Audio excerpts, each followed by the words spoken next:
Magandang araw sa inyong lahat, mga giliw naming tagapakinig. Muli po mga kaibigan, narito na po ang pagpapatuloy at ikalimang yugto ng liham sa Isaiah na ipinadala ni Rina. Dito sa ating dulang Love and Memories.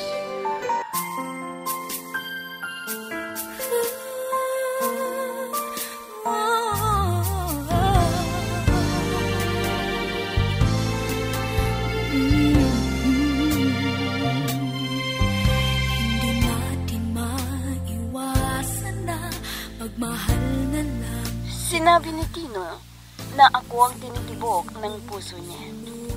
Pero may nobyo ko. Kaya nasaktan at sinabi na malulungkot siya. At sa pagdaraan ng araw, minsan na nalasing si Ariel, ay may nangyari sa kanila ni Lori. At ipinagtapat sa akin ni Lori sa pamamagitan ng text. Kaya nagalit ako. Dahil ayaw panagutan ni Ariel si Lori. Kaya sinabi ko, pag uwi ko ay kakausapin ko ng masinsinan si Ariel. Dahil nalaman ko ay biglang nawala ang kirot na nararamdaman ko. Kaya dapat malaman ni Dino na hindi ko nababalikan si Ariel. Samantala, doon kina Ariel ay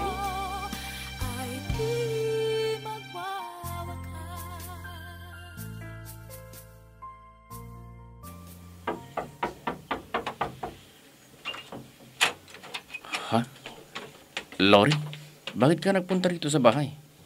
Ano bang kailangan mo? Sige, sabihin mo agad, tapos umalis ka na. Baka makita ka pa ni Papa. Papaano naman kasi? Hindi mo na ako dinadalaw. Pag kailangan mo ako, saka mo lang ako puntahan. Kon kasi Lori, may ipinagawang itay ko. Kaya tinapos ko muna. Hindi mo ba ako papapasukin para makapag-usap tayong mabuti? Sige, pumasok ka. Maupo ka. Ano ba talagang sasabihin mo? Ariel, may dapat kang malaman. At natatakot ako sa aking mga magulang. Lalo na ang itay. Baka kung anong gawin sa akin kung malaman niya ang totoong kalagayan ko. Ha? Ano bang ibig mong sabihin, Lori? Sabihin mo. Alam mo, lagi akong nahihilo at nagsusuka. Naging matamlay ang aking katawan kaya nagpa-check up ako. Sinabi ng doktor na positibo ako. Buntis ako, Ariel. Ano? Hindi totoo yan, Lori. Babiin mong sinabi mo. Bakit mo sasabihin na hindi totoo, Ariel? Ilang beses mo akong inangkin, tapos hindi ka naniniwala. Kailangan na panagutan mo ang ginawa mo. Kundi magsusumbong na ako sa itay ko. Teka, Lori. Pakinggan mo ko. Ganito ang gagawin natin. Makinig ka sa akin. I'll be with you for the rest of my life. From the bottom of my heart I will. I'll always be with you.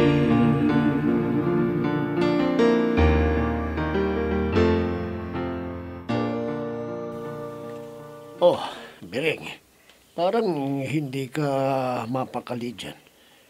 Ano bang iniisip mo? Hindi ko kasi makalimutan yung nakita ko. Nag-aalala ko.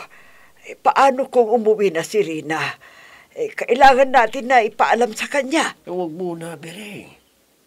Baka makasama ka Rina at maapektuhan ang kanyang trabaho. Malulungkot yun. Sa bagay. Pero kung ako ang masusunod, talagang sasabihin ko kay Rina, baka sakaling makahanap pa siya dun sa abroad ng higit pa kay Ariel na taksil. Hindi kaya delikado yung iniisip mo, Bering? Na iparating mo kay Rina ang ginawa ni Ariel, baka sumama ang loob niya at makaisip siya ng masama. Hindi gagawin ni Rina yun. Dahil may utak ang anak natin. Hindi niya isasakripisyo ang kanyang paghihirap sa trabaho doon sa abroad. At saka iisipin na sinusuportahan tayong mga magulang niya. Ewan ko sa'yo. Kung ano yung desisyon mo, ikaw ang bahala.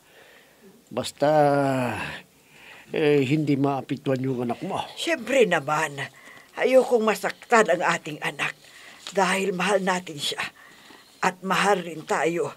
Kaya mag-isip ako ng paraan kung paano ko ipapaalam kay Rina ang panluloko ni Ariel sa kanya.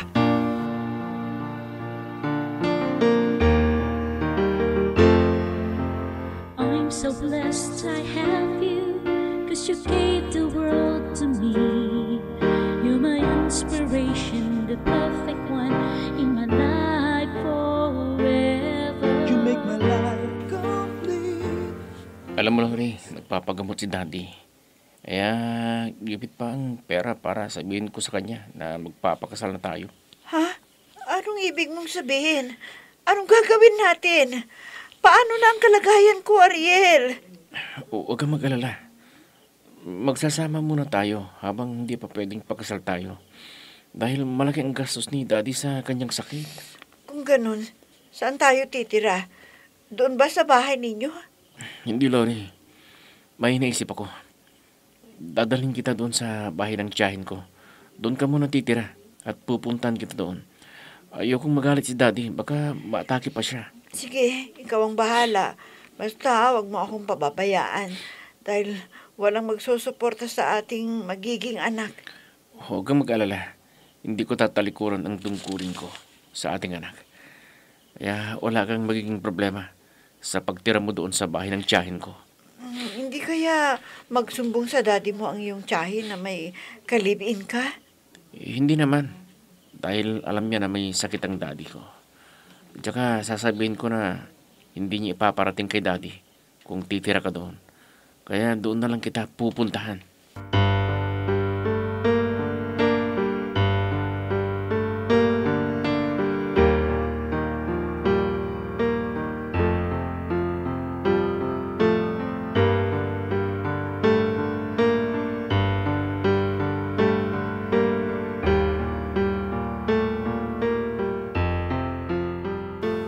Kailangan ko nang sabihin kay Rina ang ginawa ni Ariel. Na may kalibin na siya. At alam ko na mabibigla ang aking anak kung sakaling malaman niya kung sino ang kalibin ni Ariel. Ang mabuti pa tatawagan ko siya. Ayan, nagriring na ang cellphone ng aking anak. Hello, anak. Kumusta ka dyan ngayon? Ayos lang po, Kuya Inay. Kayo dyan ng itay. Wala po bang nagkakasakit sa inyo? Sa awa ng Diyos, anak, wala naman. Magaling na ako.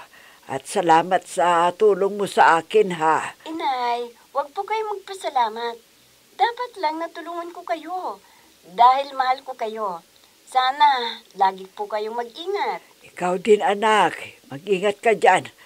At huwag kang mag-isip ng problema. Oo nga pala.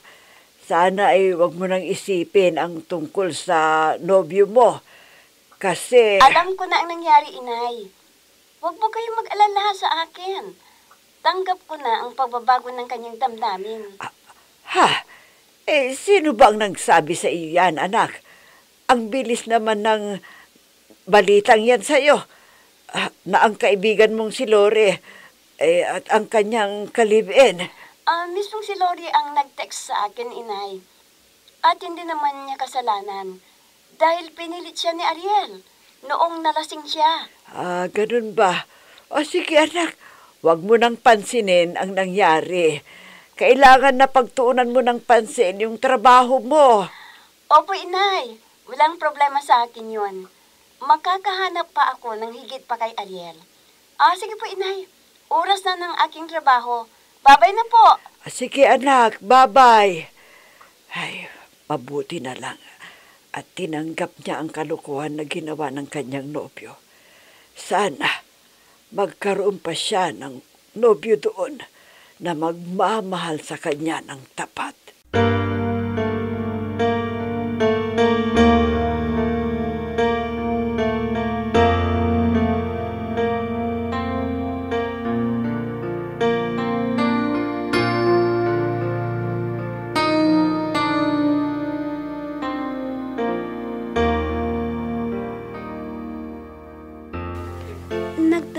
yata si Dino sa akin.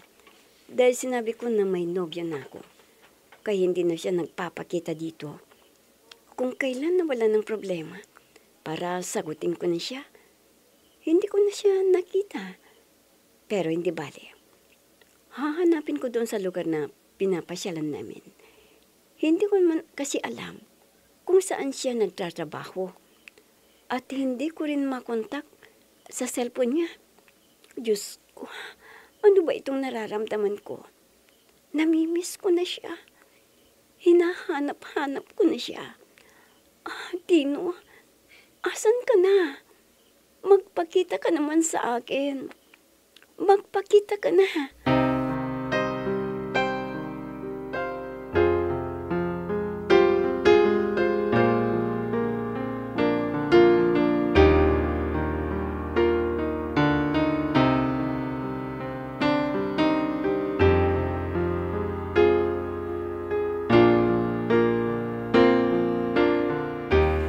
Isko, may sasabihin ako sa'yo.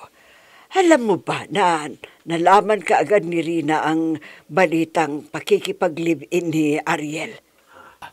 May sino bang nagsabi sa kanya? Ang kaibigan ba niyang si Lori? Siyempre, nagbilin siya doon na bantayan niya si Ariel. Oo, Isko. Sinabi sa kanya ni Lori. Yun pala ay pinilit ni Ariel na may mangyari sa kanila. Kaya yun, nabuntis ni Ariel si Lori. Uy, ganun ba? Talaga palang hindi mapagkakatiwalaan ng Ariel na yon. Mabuti na lamang hanggat maaga pa'y nalaman na ni Rina. Harap kapag may naligaw sa kanya, di wala nang problema. Oo naman. At saka walang permanenteng trabaho si Ariel. Umaasa sa kanyang mga magulang. Kaya aasa lang kay Rina sigurado kung magkatuluyan silang dalawa. Uy, ano naman ang sabi ni Rina? Nasaktan ba siya? Dahil sa meron ng ibang mahal si Ariel? Hindi naman kasi sinabi ka agad sa kanya. Kaysa malaman niya kung nandito na siya, mas masakit kung malaman pa niya sa iba. Sa bagay, maganda rin yan. Dahil hindi na siya rin makakatuluyan ng anak natin. Tamad pala yun. Kaya kapag tumawag si Rina, sabihin mo, kung sakaling may maligaw sa kanya doon sa abroad, sagutin na niya kaagad.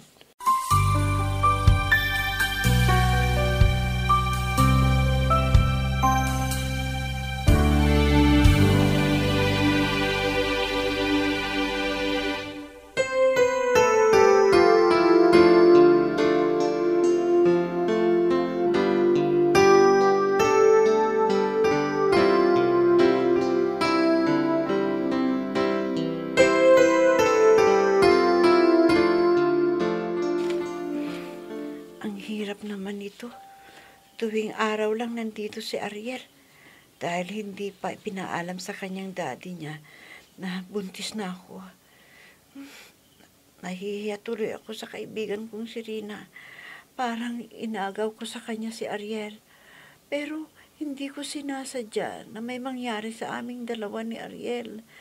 Talagang hindi ko siya matanggihan dahil noon pa man mahal ko na siya.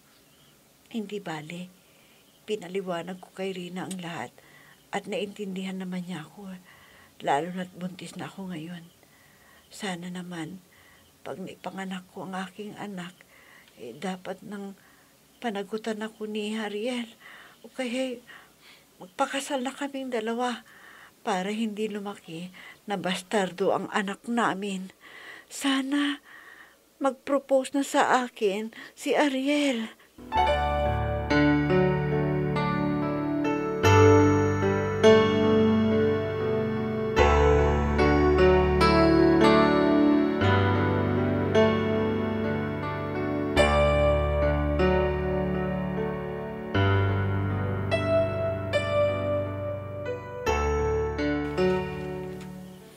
O ano, Lori? Gusto mo na ba rito sa bahay ng tiyahin ko? Sabihin mo lang kung may reklamo ka. Ay, Juan, mas mabuti nga rito malayo sa mga marites at hindi rin malaman ng magulang ko na nandito ako. Ha? Bakit? Ano bang idinahilan mo bago ka umalis dun sa bahay ninyo? Hindi mo ba sinabi na sasama ka na sa akin? Hindi. Sigurado magagalit sila sa akin. Dahil lagi nilang sinasabi na pag gusto ko daw mag-asawa, hindi pwede yung makikipag-live-in lang ako. Ganun ba? Naku, pasensya ka na, Lori. Dahil sa akin ay napalayo ka sa pamilya mo. Hindi ko na kasi napigilan ang init ng katawan ko. Kaya yan, nabuntis ka tuloy. Pero hindi rin ako nagsisisi eh. Dahil noon pa man ay may pagtingin na ako sa'yo. Ano? Sabagay, hindi ka naman mahirap mahalin. Ay siguro sa tagdang panahon ay maibabaling ko ng aking pagmamahal sa'yo. Kaya magtiis ka muna. Oo naman. Mas lalo ngayon na magkakaroon na tayo ng anak. Ay maibabaling mo na sa akin ang iyong pagmamahal. At sana makasal na rin tayo sa lalong madaling panahon. Minsan ng isang simpleng ngiti ay mayroong dala, isang tapat na hangarin at pangakong dakila. Hindi man ito pinapansin, minsa'y Masakit man sa loob ko na umuwi na sa aming bansa. Tapos na rin ang kontrata ko. Hindi naman ako napag-aralan na mahalin ni Rina. Tinuring lamang niya akong isang kaibigan. Walang dahilan para magtagal pa ako dito. Mahal na mahal ko si Rina pero bigo ako. Kaya malulungkot lang ako kung nakikita ko siya. Mabuti umuwi na lang ako. Baka sakaling makakalimutan ko pa siya. Kaya magpapaalam na ako sa kanya bago ako umuwi ng Pilipinas. I'll be with you for the rest of my life. From the bottom of my heart I will. I'll always be with you.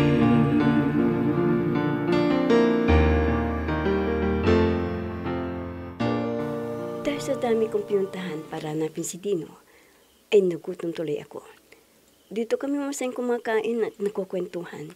Pero ngayon, ay nag-iisa na lang ako. Dahil hindi pa nagpapakita sa akin si Dino. Mula nang malaman niya na meron na akong nobyo. Sa bagay, hindi ko siya masisisi. Kasi sa aming pagsasama sa pamamasyal at pag-uusap, ay umibig siya sa akin. Pero ayoko siyang lukuhin. Hindi ko kayang magsinungaling sa kanya. Kaya sinabi ko ang totoo. Pero hindi ko maintindihan ang nararamdaman ko. Nadarama ko na rin na may pagtingin ako sa kanya. Pero hindi pwedeng tanggapin ko agad. Kahit sabihin ko na wala na kami ni Ariel. Baka sabihin na panakit butas lang siya. Asan ka na ba, Tino? Magpakita ka na sa akin. Rina, hindi ko pala sa dati nating pinagkakainan. Tino, salamat. Pumunta ka dito. Ilang araw na kitang hinihintay. Bakit? Galit ka ba sa akin? Hindi. Kaya lang mas masasaktan ako kapag ipagpapatuloy ko pa pakikipagkita sa iyo at nakapagdesisyon na ako. Dino, anong ibig mong sabihin? Ano?